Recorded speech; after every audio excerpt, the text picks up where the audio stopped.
কি ভাবছেন? আরে কি বলুন তো, দুঃখের কথা আর কি বলি। আর কি সকালবেলা ডায়মন্ড প্লাজায় গেছিলাম লাভিয়াপ্পা দেখতে। ওর থেকে দুটো নিচের যে দুটো বল কোথায় হারিয়ে গেছে। রূপমদার মতো অবস্থা হয়ে গেছে আমার, হারিয়ে গেছে। যাই হোক, আজকে রাত্রিবেলা আমার ভিডিওটা দেখার পর যারা ডায়মন্ড প্লাজাতে থাকবেন একটু দেখবেন একটু বল টলগুলো পাওয়া যায় নাকি। স্ক্রিন 1-এ হচ্ছিল। আর কালকে যারা যাবেন তারাও একটু দেখবেন। না আমার দুটো যাই হোক রূপমদার মতো স্বভাব হয়ে গেছে আমার। রূপমদার মতো হারিয়ে যাচ্ছে নিচের বল টল, আর পারছি না নিজেকে সামলাতে। যাই হোক, এখন আমি কথা বলবো ঝাঁটিয়াপ্পা নিয়ে।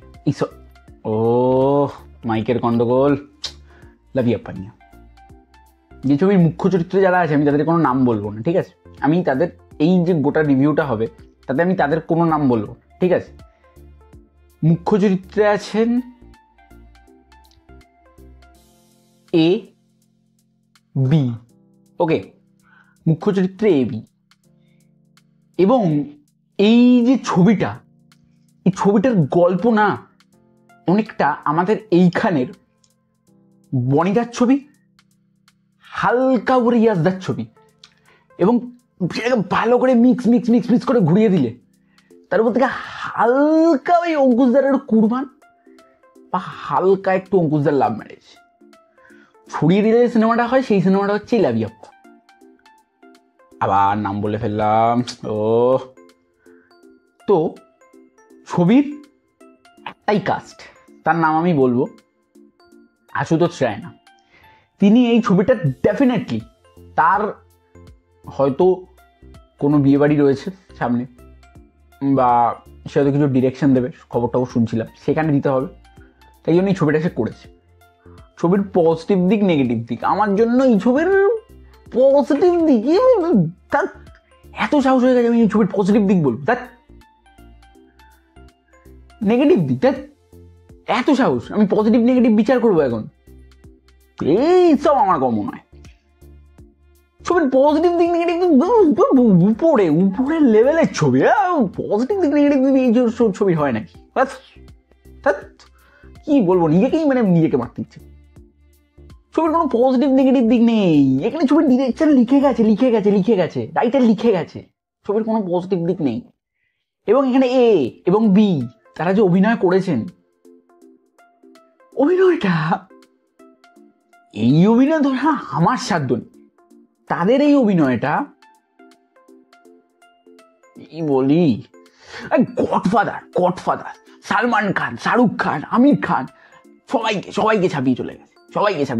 আমির খানের ছেলে আমির খানের বাবা, মানে রাজেশ খান্না, কি বলবো, তারপর সাইফ আলী খান, সবাই বাবা। এই এ বীর কথা যদি আমি বলি, জাহ্নবী কাপুর, আমাদের এখানকার জাহ্নবী কাপুর, তার সেকেন্ড ভার্সন বেরিয়েছে জাহ্নবী কাপুরের, যেরকম আমরা আইফোনের সেকেন্ড ভার্সনটা কিনি, জাহ্নবী কাপুরের একটা সেকেন্ড ভার্সন বেরিয়েছে। তো ঠিক আছে, ওটা নিয়ে কোনো চাপ নেই। ছবির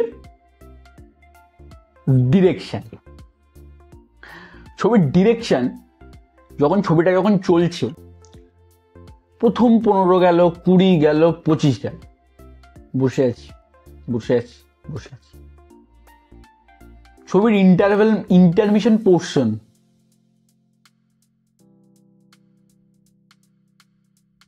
কি ভাবছেন স্ক্রিপ্ট ভুলে গেছি? না, ইন্টারমিশন পোর্শনে আমার মনে হচ্ছিল নিচের যে দুটো বল আমার ইন্টারমিশনের আগেই হারিয়ে গেছে, সে দুটো বল পেলে না ছবির যে ডিরেক্টর তাকে সালা মুখের মধ্যে ছুঁড়ে মারবো। একদমই, এটাই ঠিকই শুনেছে। যাই হোক, ছবিটা, এই ছবি রিভিউ করার আমার সাধ্য নয়। ছবিটা হাইফাই লেভেলের ছবি হয়েছে। যাই হোক, অনেক মজা হয়ে গেছে। যদি ছবিটার ভালো কথা যদি বলতে চাই, আচ্ছা লাস্টে আমি বলে দিই, এবার আপনার মনে হয় আমার রিভিউ দেখার পর ছবিটা আপনি হলে গিয়ে দেখবেন কি দেখবেন না, সেটা আপনার ব্যাপার। আমি বলি, ছবিটা আমার একদম ভালো লাগেনি, একেবারে জঘন্য ছবির আমি কোনো রেটিং আমি দেবো না। তো এই ছিল আমার রিভিউ যাদের ভালো লেগেছে লাইক করো, কমেন্ট করে জানিয়ে কেমন লাগলো, শেয়ার করো, আর চ্যানেলে নতুন হয়ে থাকে যিনি সাবস্ক্রাইব করে পাশে বেল আইকনটি ক্লিক করো। আর আজকে মনে দেখা হচ্ছে নেক্সট ভিডিও, তার জন্য সবাই ভালো থেকো। Bye bye.